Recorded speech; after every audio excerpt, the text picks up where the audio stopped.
What's up, guys? We're back with a video. It's been a little bit. I've been busy. I've been working real busy.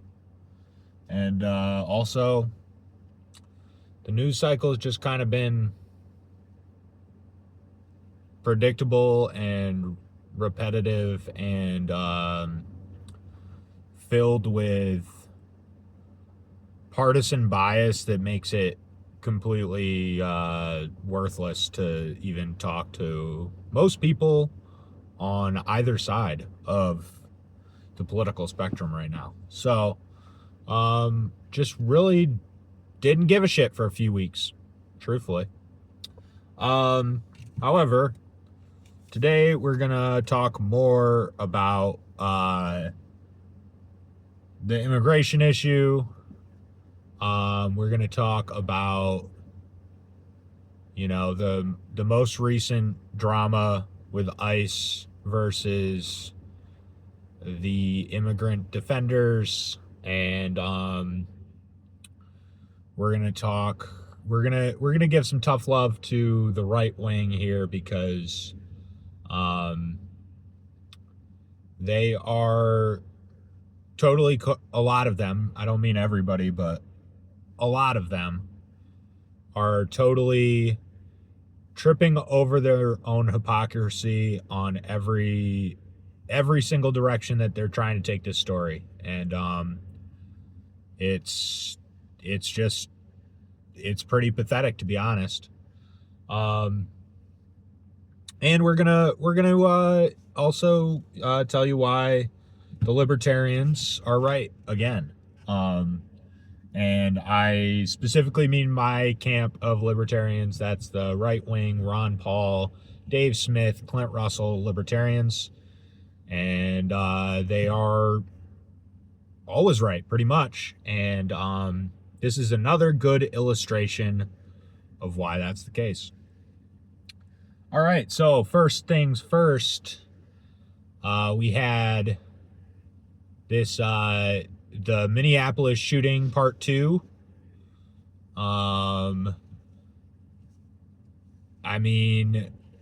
So this lady got pushed by an ICE agent.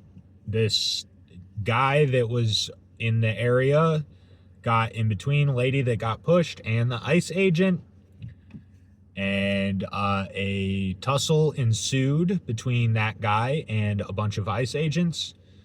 They saw that he had a holstered weapon and they panicked and he got killed. Unless there's different footage coming out that I have not seen, he did not draw his weapon. He did not brandish his weapon. He did not attempt to kill an ICE officer. And I would say it's pretty obvious that it was a bad killing. It was not necessary. And it's kind of crazy to watch all these sort of right-wing commentators tripping over themselves to defend it. Not only to defend it, but to support it, to not even admit that it was unnecessary, not even admit that it was in the very most, the absolute most gracious you could be about it would be that whoever the ICE officer was that killed the guy, they freaked out and unnecessarily killed this guy. That would be the absolute most charitable interpretation, and they won't even give you that. You've got people like Kash Patel and Kristi Noem outright lying about the circumstances of it happening. You've got Kash Patel saying that people don't have the right to bring a gun to a protest, which is incorrect. It is not the right-wing position. And yet, a bunch of right-wingers are completely falling for it. They're completely so team sports ideologically captured and so unwilling to counter signal in any way their own team that you have all these right-wingers actively arguing against the Second Amendment right now. You don't have a right to bring your gun to a protest. You don't have a right to,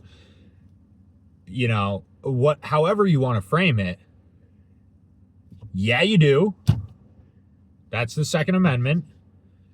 And,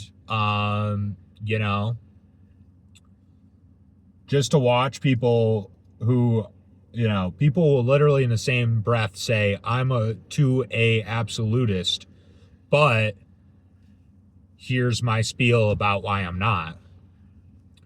I wish I could say it's disappointing, but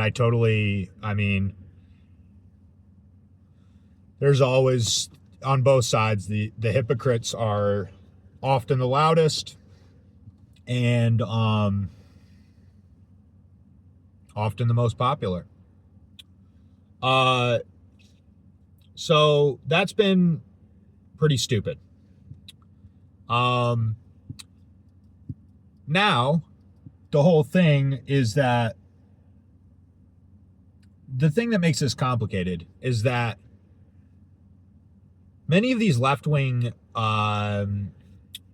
protesters, agitators, activists, however you want to label them, these people are actually radical and are willing to get into these altercations over this issue or over the divide in general. The Trump derangement syndrome is a thing, and they've been radicalized by the media, and these people are serious. And so I'm not sitting around defending this guy. I don't know this guy. It's been reported that he was in an altercation the week prior with other federal agents of some type, and he broke a rib in that altercation. So he's obviously he is part of this network of radical activists on the left who are either truly ideologically anti-immigration or radically anti-Trump, anti-right-wing, anti-fascist. So I would say chances are this guy, not the greatest person, not somebody I would defend in regular circumstances.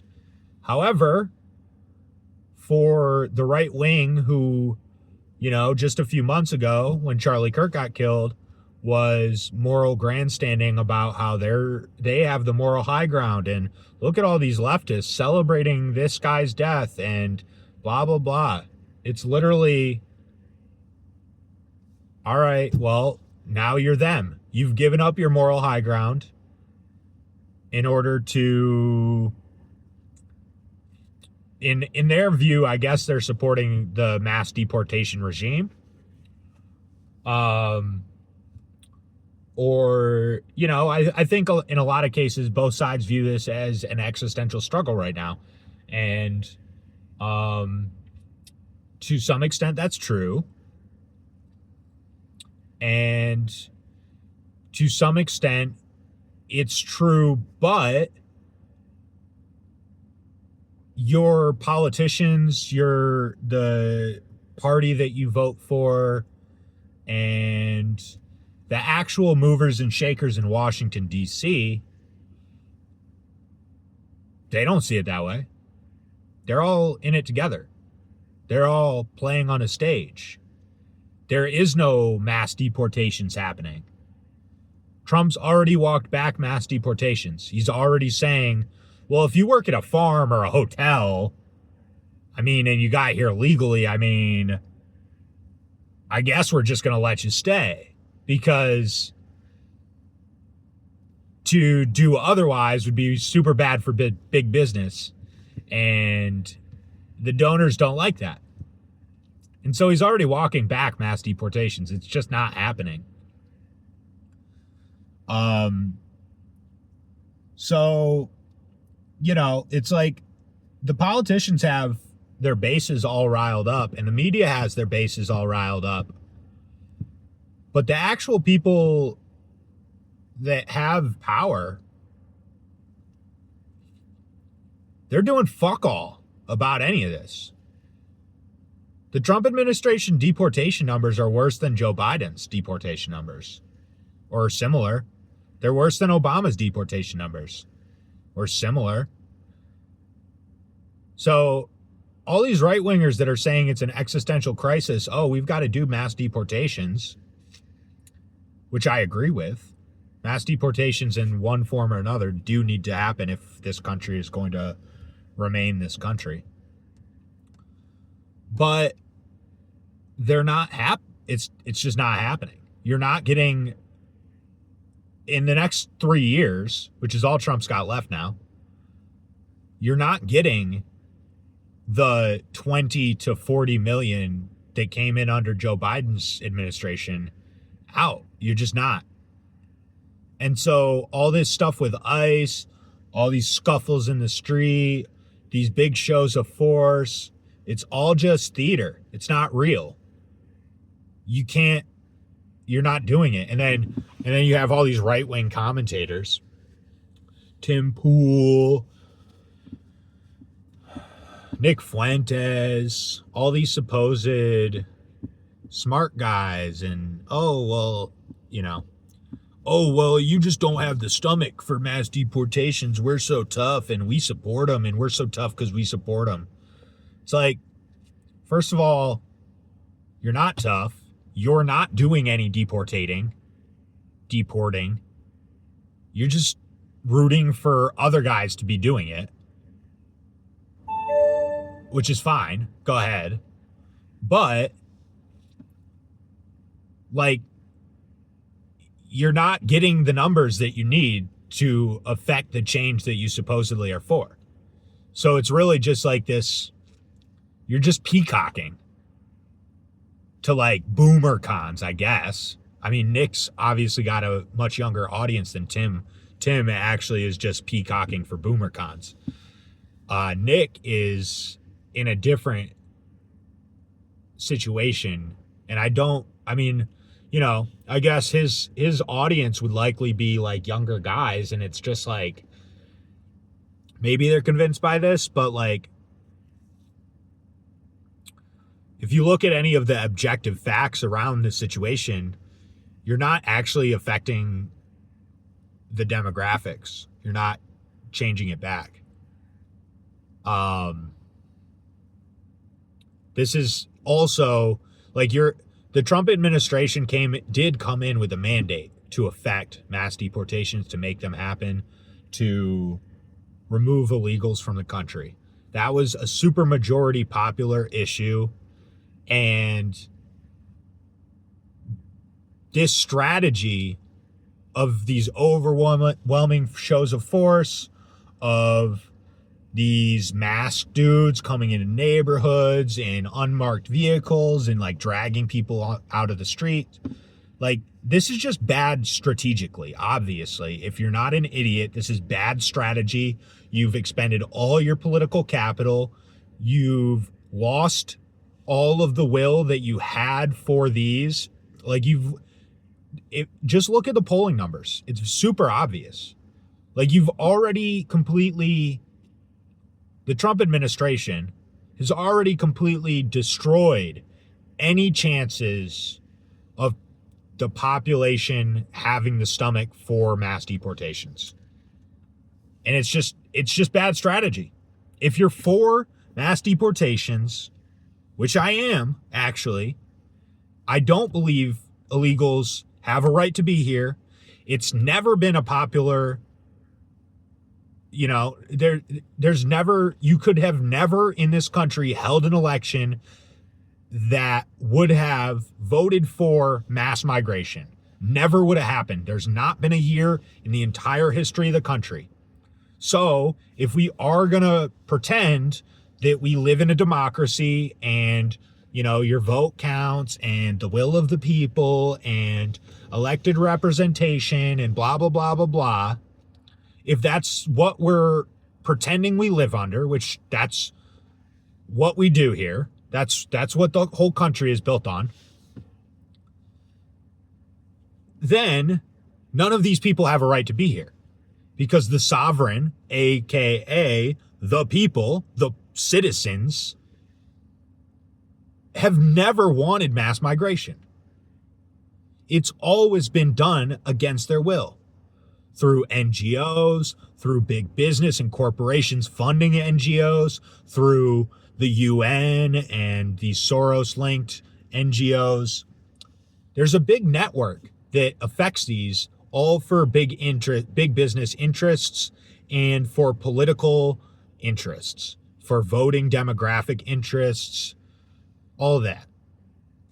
So I am for mass deportations.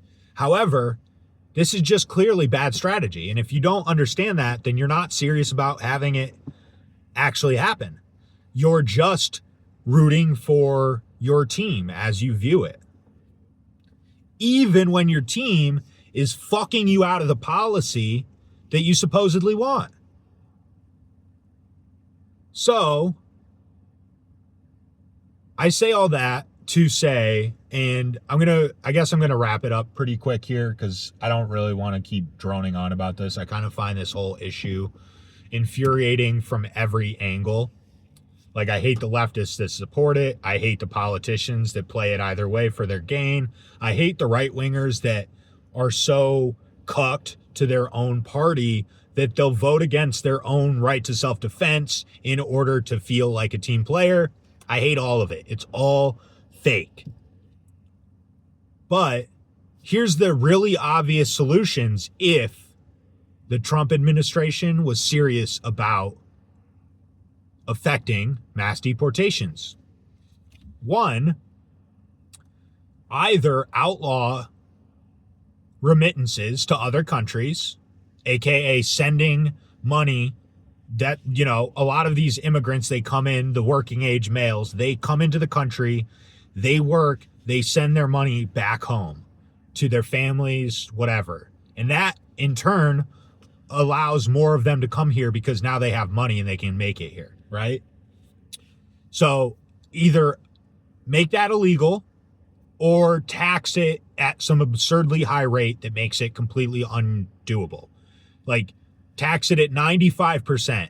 And it's like, you want to send money back to your home country? Cool. You have to work for $20 in order to send $1. Because that completely disincentivizes people coming here from other countries in order to send money to their families back home. So do that. The really obvious one, if, any politician was not beholden to their corporate donor, would be prosecute the big business owners who are employing all the illegals. And not just the big business owners, but if we're talking about mass deportations, as in get as many as we possibly can out of the country, the obvious solution would be every hotel chain, every hotel magnate, every big agriculture firm, all of them, prosecute them if you find any illegals anywhere in their employment. Super easy. And then prosecute all these NGOs and, find the shit out of anybody who's found to be contributing to these NGOs that are intentionally subverting the law and intentionally subverting the will of the people in the country. So you prosecute those people or fine them to oblivion.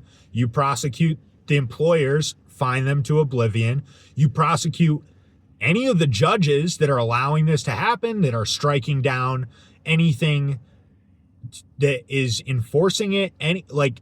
go after the judges, go after the employers, go after the funders of it, the NGOs, and then debank anybody who's not a citizen. Just and go after the banks if they refuse to do it. So you can't have a bank account. You can't find a job. Oh yeah, and then the biggest one, right? End all the welfare programs that are allowed to fund non-citizens. State welfare programs, literally, like, first, from the federal government standpoint, you defund any state that is not compliant with this. Then at the state level, you completely just get rid of that. You go after that. There should not be welfare being spent on non-citizens. It's so obvious. So no more welfare, no more remittances, really hard to find work, really hard to get a bank. You do all that, they're going to leave. They're going to self-deport. It makes it really hard for them to get what they want out of this country by coming here. So you've removed all the incentives. That's it. That's the whole thing. But they're not serious. They want to put on a big show for their base so they can go rah, rah. And the country will continue to be a different country. You know, I'm not a black pillar and I never will be, but on this particular issue, it kind of feels inevitable, the direction that it is heading. And, you know, I think the real solution is you don't want to be in one of these sanctuary cities. You don't want to be surrounded by people that are not of your culture. And you let these places that want these policies, you let them deteriorate to the point of no return. That's probably the solution that will be most likely. And, you know, once that happens, do they go home? Do they turn these big sanctuary cities into third world shitholes? Not sure. Probably a mixture. But, you know, it's discouraging to watch all these right-wingers just completely degrade themselves to the level of their supposed enemies that they were, you know, moral grandstanding about 2 months ago. It's not surprising. It's just disappointing. Anyway, that's the little rant for today, guys. Let me know what your thoughts are. I'm sure having, you know, a nuanced conversation about this is unpopular from all sides. That's why the libertarians are always unpopular and always right. And I don't mean, I already told you what I meant. I mean specifically my camp of libertarians. But, you know, we are. And the paleo conservatives, paleo libertarians, and the right-wing libertarians, you know, if this country listened to them for the past 50 years, it'd be a different country. But here we are. Good luck out there, guys. Stay cool. Stay warm, I guess, if you're in New England like me. Anyway, yeah, let me know what you think. Maybe I'll do another video. Maybe I won't. I don't really care anymore. I'm just focusing on making money, building my life, and that's the best way to insulate yourself from the consequences of the idiot voting populace. So there you go. That's my advice. Get rich. Get so rich that politics don't matter. I'm working on it. Not there. Not even close. But we're trying. All right. Later, guys. See ya.